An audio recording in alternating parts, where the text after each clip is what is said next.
Nejat Osmanin së fundmi e keni pa në një performancë live në një dasëm e cila u ndoq prej shumë shqiptarëve kudo. Ai rikthehet në Prive Klan Kosova mas 6 viteve në një intervistë shumë të lezetshme, bashk edhe me një të ftuar surprizë. Çka ka të re në jetën e tij e se çka mendon ai për Big Brother VIP e kuptojmë bashk.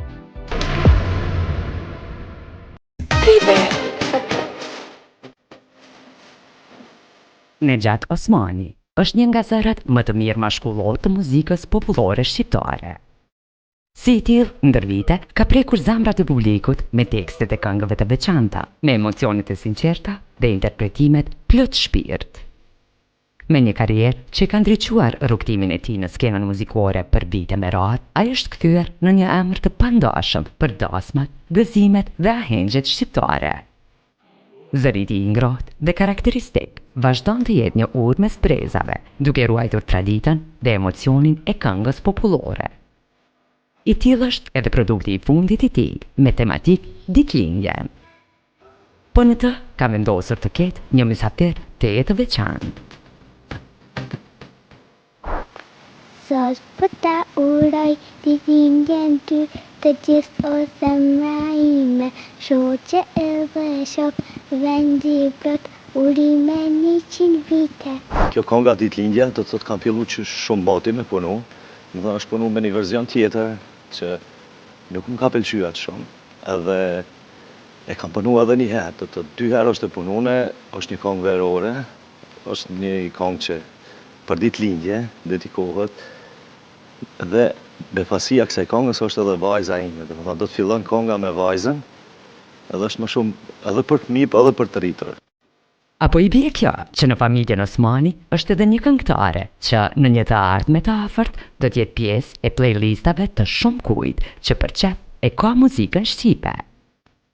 Po shoh që vajza me të vërtet ka talent në këtë drejtim muzikë, edhe ta ceki një rast, do të thonë isha në shkollë, se është në shkollë në Zvicër vajza dhe mësuesja i kishte thonë që du me taku prindin se me bisedu diçka, edhe kur shkova, mësuesja po thotë, a e din ti që vajza jote ka talent muzikë, do thonë din me kënu shumë mirë, por kur i tregova që jam unë këngëtar, e tha tash u shpjegu gjithçka, do thonë a do të vazhdoni në atë drejtim. Po të shohim. Showbizi shqiptar, kohët e fundit, ka filluar të njihet për lidhje e ndarje që po i mbuj. Të pakt janë çiftet që po i mbijetojnë gjithë transformimit, që yjeton përjetojnë me të përfituar famën. Por Nejati me bashkëshorte vendosën të jenë çiftit që vetëm vdekja mund t'i ndajë.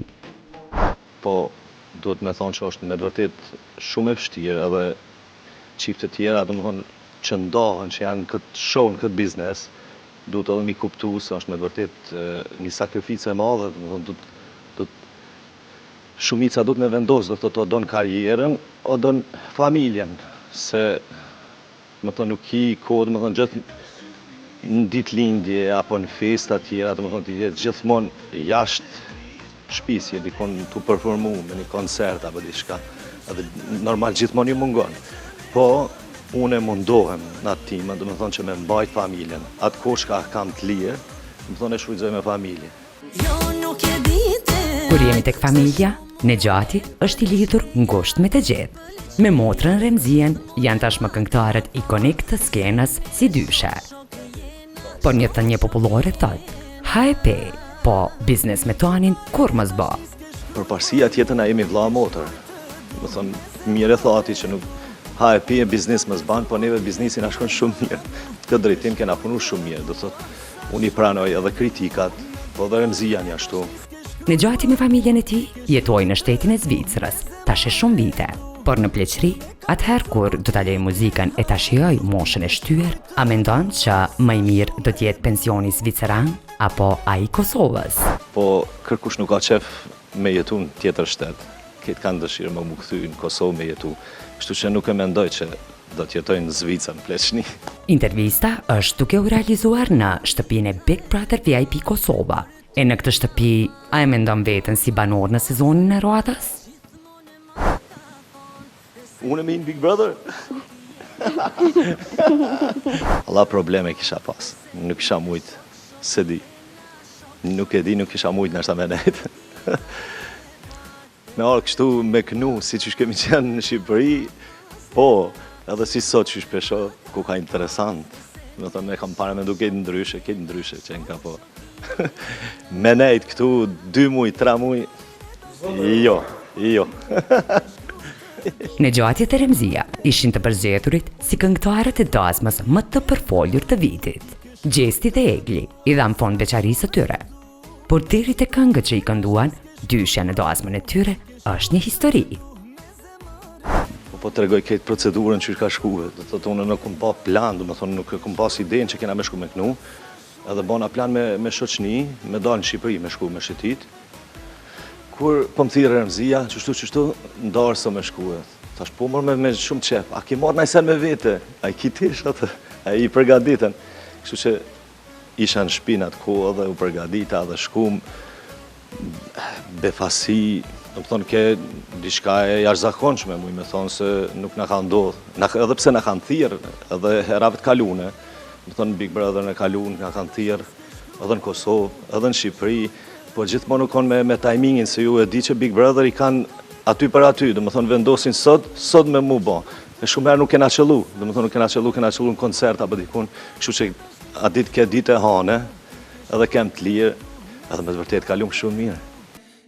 Nexhati për të parën herë e takoi nga afër Gjestin, këngëtarin më të klikuar të momentit, i cili vazhdimisht i këndon këngët e Nexhatit me shumë dashuri. E ky takim i dyshes si ishte? Valla me thonë drejtën qaj Gjest. Si në televizion, si kështu, veç shumë i hareshëm, edhe ju uroj sukses në gjithë aty. Për atë dasëm, pat komente nga më të ndryshmet.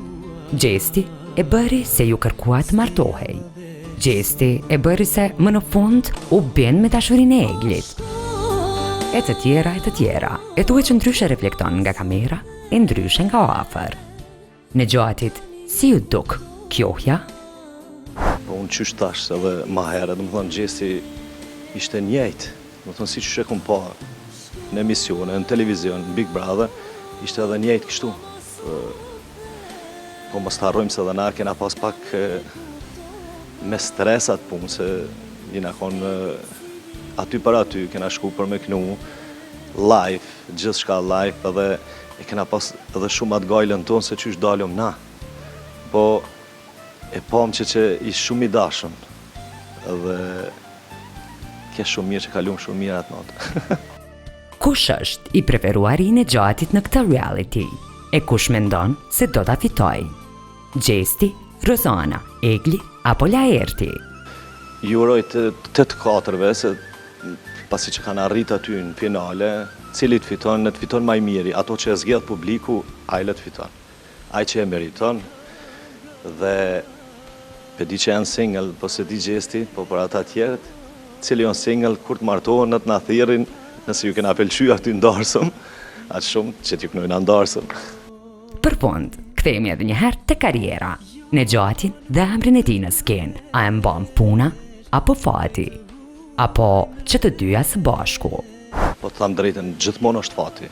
Më thonë gjithë shka lidhët me fat. Muj me cek edhe një kongë që e kena bo me Remzien bashkë, për shambull Ditari. Ajo ka një kongë që e ka pas veç Remzia dhe ka mendu me bo për moshën e vetë, Ditari, ke diçka tjetër, edhe shku në studio, rastësisht edhe une, se gjithmonë kur shkëm njëni në studio, pa morë parasysh a kënojna solo, apo duet bashkë, më thonë gjithmonë i ndimojnë njëni tjetërit, jemi aty.